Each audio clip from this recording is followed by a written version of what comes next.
প্রথমে তোমাদের একটি ভিডিও দেখাবো, তারপরে ভিডিওটি সবচেয়ে ফানি কমেন্টগুলি পড়ে শোনাবো।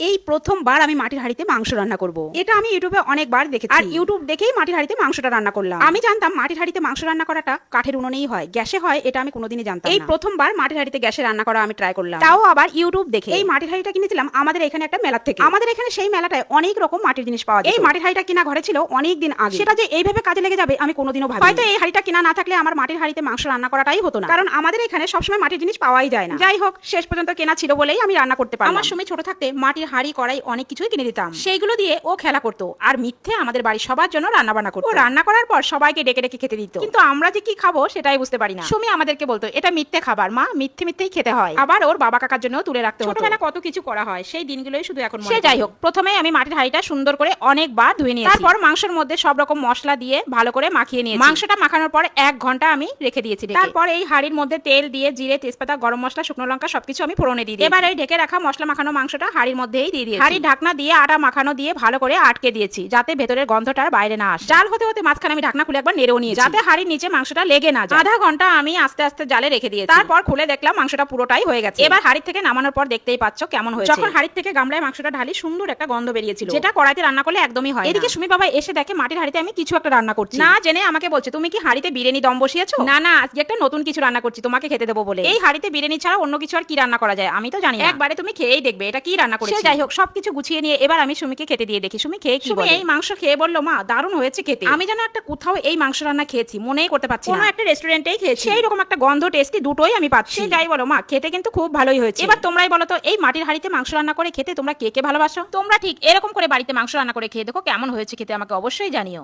चलिए शुरू करते हैं। আরে বন্ধুরা, আমাদের বিন্দু মাসি সবই পারে। ঠিক বলেছো। আজকে রচনার নাম মাটির হাঁড়ি। अच्छा।